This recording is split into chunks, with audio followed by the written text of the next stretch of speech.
सुसुप्ति, कौन सी अवस्था हमें खटकती है या हमें लगती है। अगर मानो कोई भी लगती है तो अपना पुरुषार्थ शुरू कर दें।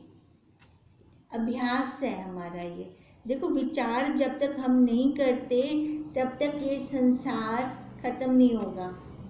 ये संसार वैसे का वैसे बना रहेगा।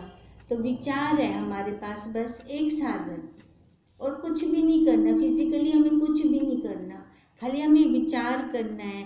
विचार करके जब हम इस अहंकार को, आकार के अहंकार को हम खत्म कर देते हैं, फिर हमें वो आनंद आता है। जिस आनंद की तलाश में हम यहाँ आते हैं, वही आनंद तब आएगा जब अहम हमारा बैठ जाएगा और निज अक्षर का अर्थ हमें भासित होने लगेगा। तब जाकर वो हमारा आनंद अंदर से निकलेगा। जो कुछ संसार भासित होता है उसको हम स्वप्नवत जाने। खाली स्वप्न है ये, जितना भी संसार है नहीं। स्वप्न होता है क्या? जैसे ही आंख खुली वैसे खत्म। इसको सत्य जानकर इसकी इच्छा करना ही अनर्थ का सबसे बड़ा कारण है। किसको हम सत्य जानते हैं? संसार को। संसार को सत्य जानकर इसकी इच्छा करते हैं, अनर्थ का कारण है। हमारी बुद्धि में बैठ जाए ये सारा मिथ्या है। अब जिसको मैंने मिथ्या जान लिया उसकी मैं इच्छा क्यों करूं? उसकी इच्छा हम क्यों करेंगे जिसको हमने मिथ्या जान लिया? कहते हैं जब ऐसा जानते हैं तो समझो हम अपना कल्याण स्वयं कर रहे हैं। हमारा कल्याण कोई दूसरा नहीं करेगा, ना ही वो कर सकता है।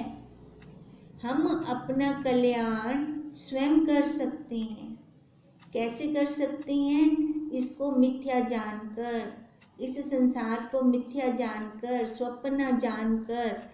हे राम, मैं ऊंची बाह करके पुकारता हूँ पर मेरे वचन कोई सुनता ही नहीं है।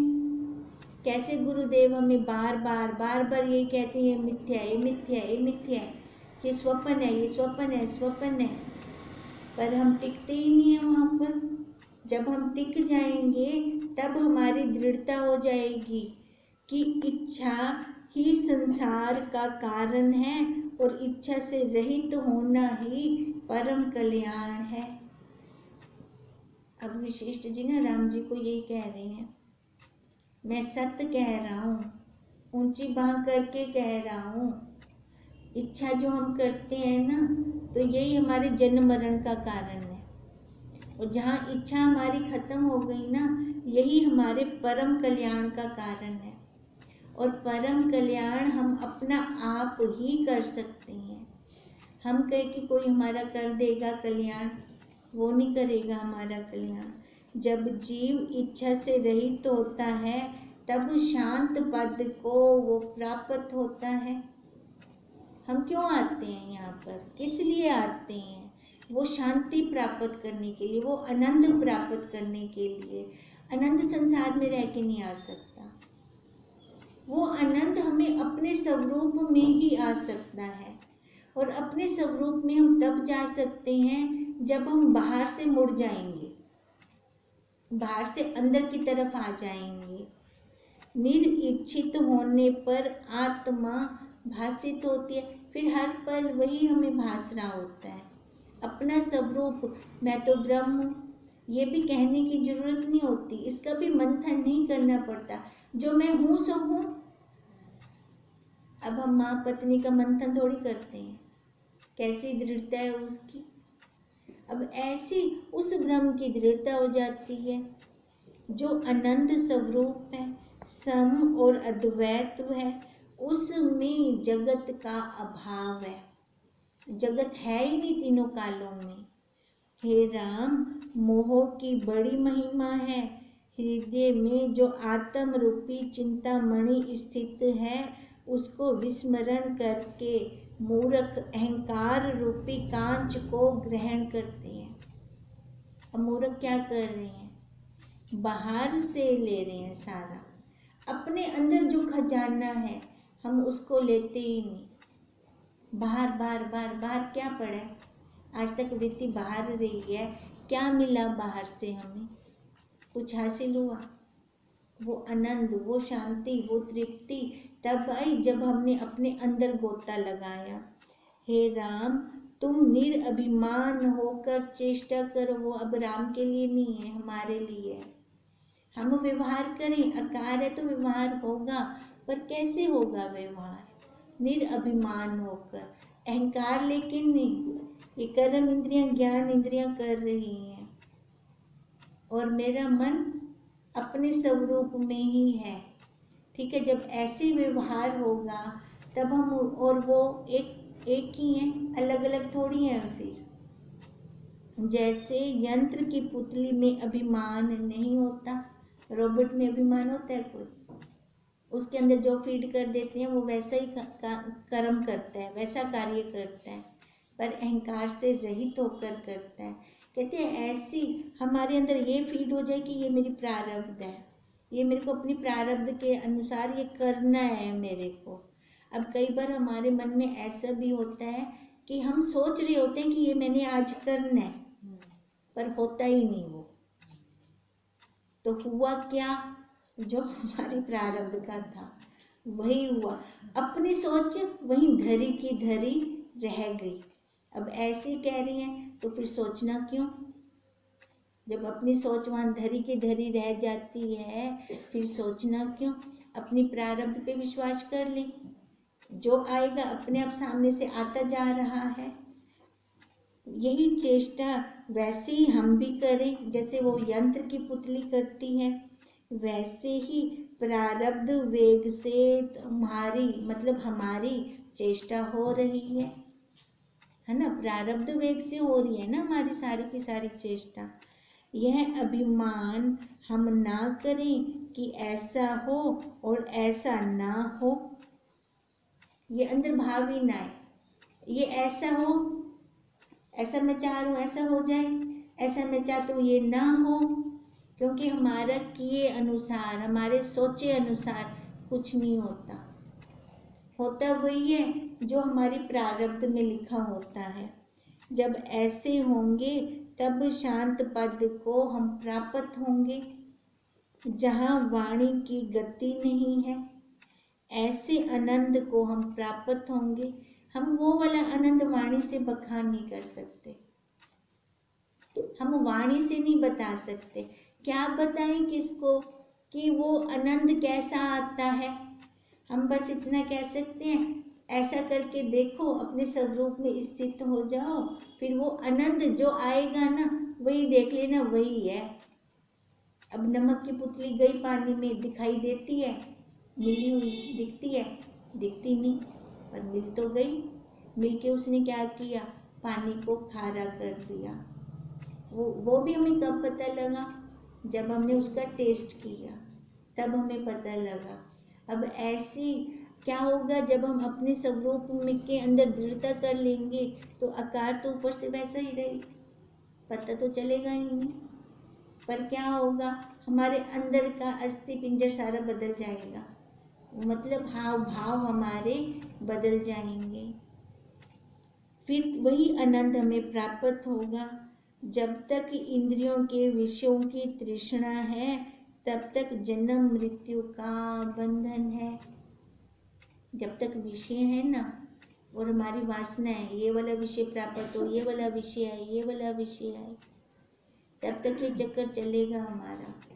संसार वाला चक्कर हमारा खत्म नहीं हो सकता। इससे पुरुष प्रयत्न यही है कि तृष्णा का नाश करें। यही प्रयत्न है हमारा, यही अभ्यास है, यही पुरुषार्थ है। पुरुषार्थ बाहर का नहीं है, इंजीनियर बनने का, डॉक्टर बनने का, या बहुत बड़ी इमारत खड़ी कर देनी है, या कोई उपाधि हासिल कर लेनी है, ये कोई पुरुषार्थ नहीं है। इसको हमारे संत जन कहते हैं ये तो यहीं धरा रह जाएगा। अगर पुरुषार्थ करना है तो असली पुरुषार्थ करें। असली पुरुषार्थ यही है, अपने स्वरूप के अंदर स्थित होएं, और स्थिति करने से क्या होगा? तृष्णा का, इच्छाओं का, वासनाओं का नाश होगा। कर्म के फल की तृष्णा ना हो और कर्म के करने की इच्छा भी ना हो। इन दोनों को त्याग कर स्वरूप में स्थित हो रहे, बल्कि ऐसा भी निश्चय ना हो कि मैंने त्याग किया है। ये भी ना आए मन के अंदर कि मैंने त्याग किया। देखो, जो जैसा देश काल है उस हिसाब से कर दें, कोई पकड़ ना हो अपने अपने अंदर। अगर वो पकड़ आती है ना, मैं तो वो ज्ञानवान ना, है ना, मैं कैसे चार के बीच में बैठूं, मैं तो बहुत ज्ञानी ध्यानी हूँ, मैं मंदिर में कैसे जाऊँ, मैं तो विचार की क्लास में हूँ। अगर ये भी पकड़ है अपनी, ये भी पकड़ है। हमें कोई पकड़ ना हो, जैसा देश काल हो वैसा व्यवहार कर देना।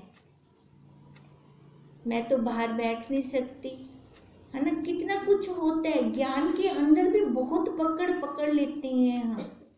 इस पकड़ से छूटना है हमें। हमें किसी को दिखाना नहीं है कि मैं बहुत ज्ञानवान हूँ, किसी को हमने ये शो भी नहीं होने देना। जैसे देश काल हो वैसा व्यवहार कर दे। जिस पुरुष ने, हे राम, जिस पुरुष ने कर्म को त्याग दिया है वह अहंकार सहित है।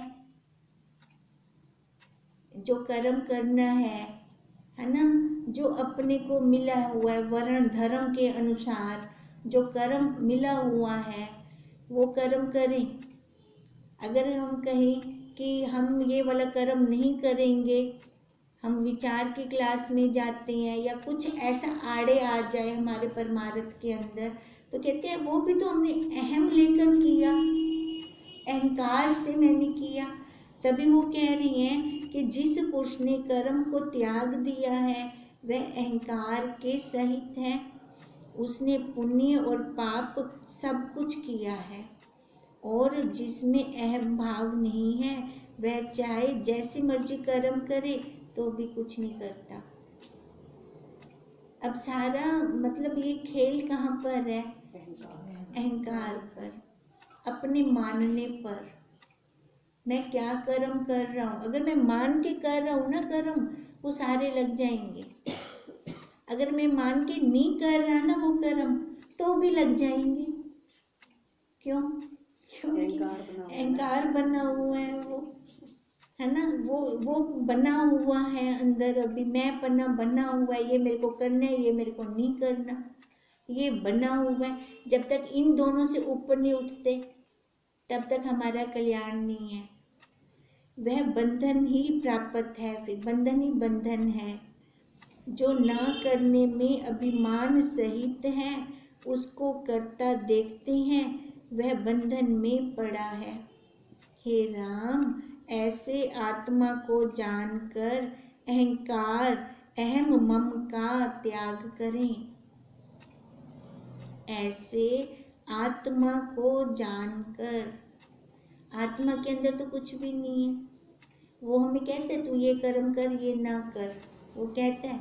तो ये मान्यता किसने बना रखी है?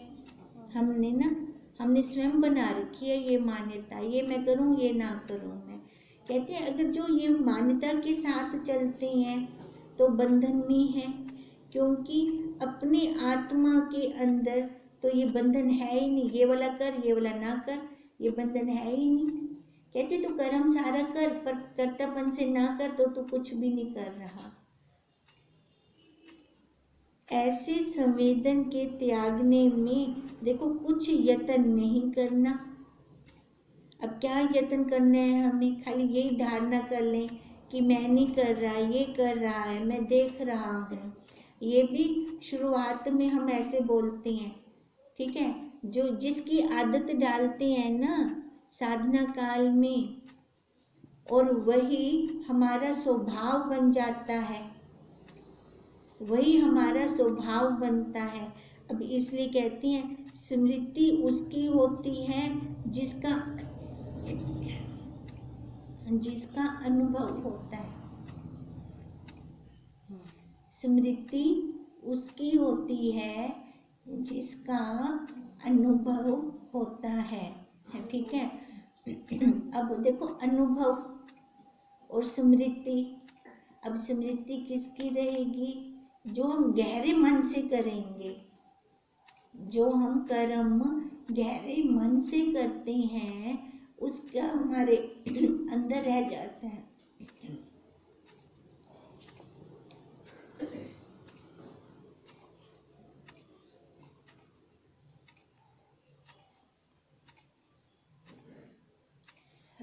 स्मृति उसकी होती है जिसका अनुभव होता है, जो मैंने गहरे मन से किया ना, अंदर चला गया जो हमारे, वो याद आएगा। ध्यान देना, कई कर्म ऐसे करते हैं कि हमें याद भी नहीं रहते। तो इसका क्या मतलब है कि वो हमारे संस्कार, उस कर्म के संस्कार हमारे अंदर नहीं गए, तभी हमें याद नहीं रहा ना वो। पर जिसका अनुभव नहीं, फिर उसका त्याग क्या करना? जिस कर्म के संस्कार हमारे अंदर ही नहीं गए तो वो याद आएगा। याद कई बार होते ना, मैं तो भूल गया, मेरे को तो याद ही है नहीं, तो फिर उसको छोड़ने का पुरुषार्थ क्या होगा? उसको छोड़ने का कोई पुरुषार्थ होगा नहीं। फिर कहते हैं इन्हें क्यों ना कर्म करूं, ऐसे हम क्यों ना कर्म करें कि वो अंदर तक ना जाए। अगर अंदर तक नहीं जाएंगे तो याद ही नहीं रहेंगे, याद नहीं रहेंगे तो छोड़ेंगे किसको? छोड़ना तो उसको है ना जो अंदर चले जाते हैं हमारे। अनुभव प्रत्यक्ष देखने को कहते हैं।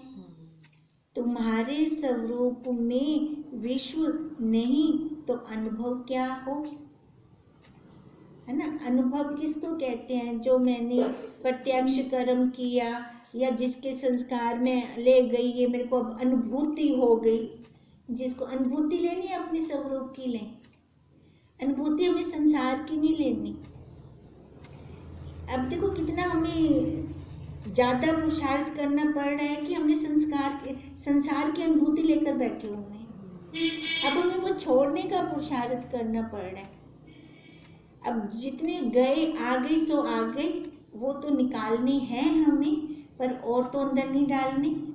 इन्हीं समझना हमने, इतनी समझ तो आ जाए अब हमें, नहीं तो ना को बाहर निकालने का पुरुषार्थ चलेगा हमारा। ये पदार्थ जो हमको भासित होते हैं उनके कारण को जाने। अब जो दिख रहे हैं पदार्थ हमें भासित हो रहे हैं, क्यों हो रहे हैं? क्योंकि मैंने इनको सच्चा माना है, इसलिए मेरे को लग रही है। अब पदार्थ में बच्चे भी आ गए, पति भी आ गया, माँ बाप भी आ गए, भाई बहन भी आ गया, सारा परिवार आ गया। खाली जड़ वस्तुओं को ना गिनो, पदार्थ में ये सारे आ गए। अब कहते हैं जो ये पदार्थ भासित होते हैं तो इसका कारण, पहले कारण तो करना में क्या कारण है इनका। अब इसका कारण यही है कि मैंने इनको सत्य मानना। सत्य मेरा पति, मेरा घर, मेरा बच्चे, अब मेरा हो गया ना। जब मैंने खुद ही मैं बन के बैठ गई तब तो ये सत्य है। कारण सबसे बड़ा यही कि मैं बनी, पहले इस मैं को हटा दें। देखो जब तक बाहर से वैराग्य नहीं आता तब तक हम अपना काम नहीं कर पाएंगे। बाहर का वैराग्य आना बहुत जरूरी है। अब कहीं हमने तो ऐसे सुना है कि बाहर का वैराग्य आना जरूरी है, वैराग्य आ जा, वैराग्य आ जा, वैराग्य आ जा।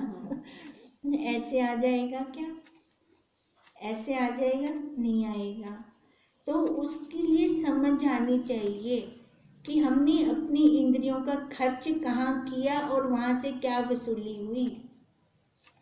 2 दिन तो बेड पे लेट जाए, कोई पानी का गिलास भी कहना रेसे, एक बारी, 1.5 बजे, 2 बारी, 1.5 बजे, 3 बारी, क्या सिर खा गई सारा टाइम। फिर यही सुनने को मिलेगा। फिर हम क्या करेंगे?